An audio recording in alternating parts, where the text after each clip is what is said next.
Mumbai monsoon misery is far from over, with the city reeling under one of its wettest starts to July in nearly 3 decades. In just the first week of July, Mumbai has already received over 60% of its average seasonal rainfall, leaving roads waterlogged, trains delayed, flights disrupted, trees uprooted, several low-lying areas submerged. Weather experts say the relentless rain is being driven by an active southwest monsoon, a low-pressure system and continuous moisture-laden winds from the Arabian Sea.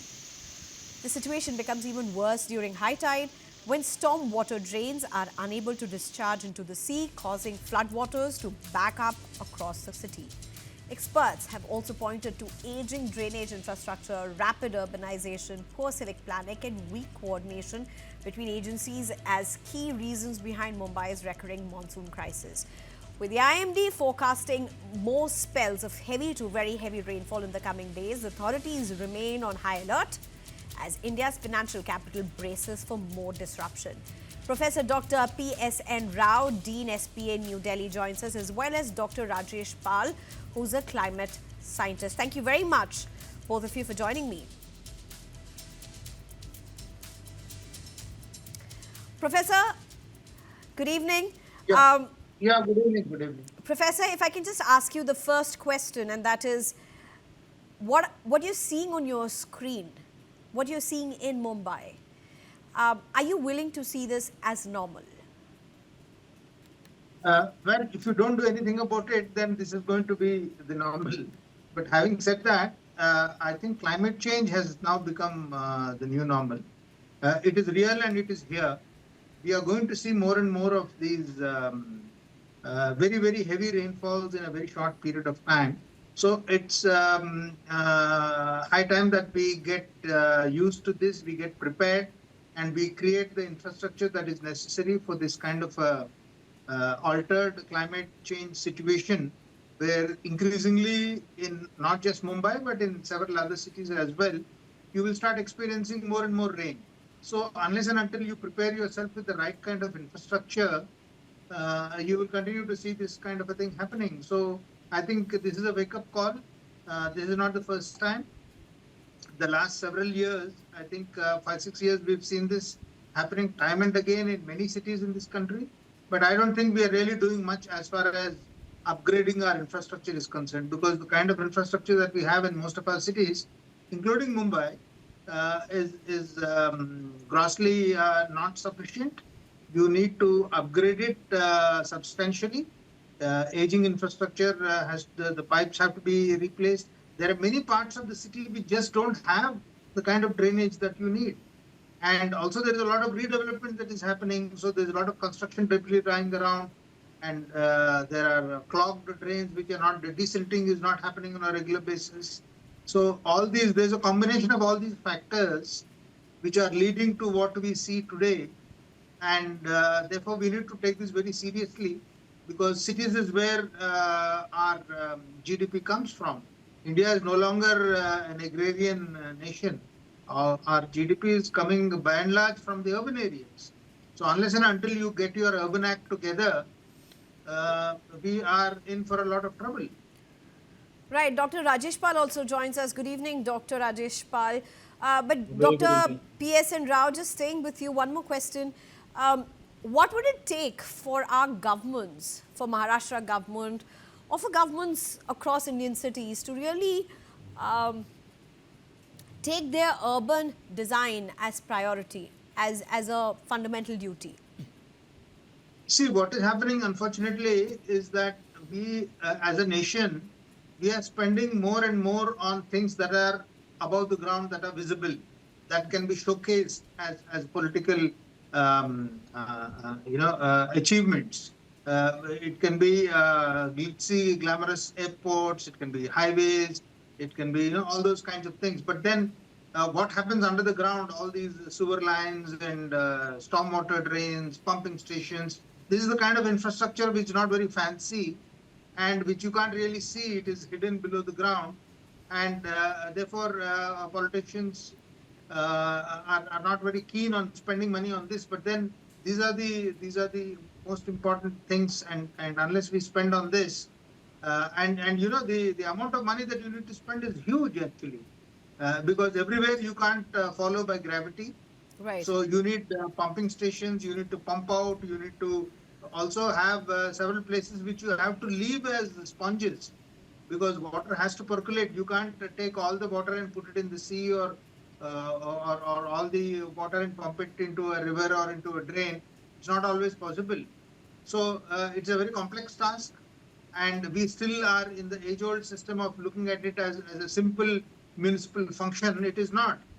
So one needs to do adequate hydraulic modeling, and there are many new methods and means by which one can actually predict, and Right. one can manipulate the city infrastructure system to take care of this. So we are not actually working on those lines. Dr. That's very Rajesh sad. Pal, Yeah, monsoon mayhem, or climate change? uh, I think it's a combination of two, you can say. And rightly at present, it is monsoon mayhem, as we can see that in the Arabian Sea there is low pressure trough, and also during monsoon time the monsoon is carrying a lot of moisture, and because of that, climate change also adds, as we know that when the temperature increases by 1 degree, the moisture carrying capacity of the rain increases by 7%. So altogether, when the climate change is adding more moisture to the atmosphere, and it suddenly drops when the Western Ghat doesn't allow you to go away, and when you rise and fall. So this is the combination of climate change and monsoon mayhem, I can say. No, but Dr. Rajesh Pal, explain this to us, because a lot of people who are monitoring this situation very closely are saying that even the character of monsoons have changed. Monsoons used to be spread, the rainfall used to be spread across the monsoon season. Now what's happening, you are having long dry spells, and then you are having heavy extreme rainfall in short spells. And many are attributing to this, to the change, to the climate change as it were. Can you explain this to us? Is this correct? Yeah, basically earlier, if we remember our monsoon season, it is spread from July to October. So, and the rainfall was almost same or regular with some intensity. But what we are finding, and as I explained earlier, that because of the climate change, the carrying capacity of the warm air is increasing, and because of that, there is more moisture which is not coming down. But when the volume is increasing in the moisture level is increasing, and the volume of such moist air is increasing in the air, so it suddenly pours down with intense rainfall. So this is the reason why we are seeing that there is a long dry spell, and then suddenly an intense downpour. So it's Okay. true. What about you, Professor Dr. P.S.N. Rao? How do you really see this? Because, you know, our country, there's a lot being spoken about climate change, and India has spoken about it in several forums. But when you really look at the grassroots, when you look at states, when you look at urban cities, when you look at Delhi, you look at Mumbai, you look at what's happening in a state like Gujarat, in a state like Kerala, the preparedness for it is close to zero. Absolutely, you are 100% correct. We are not really doing anything on the ground, and it is actually very convenient for us to say that it's all because of climate change, and therefore this is happening.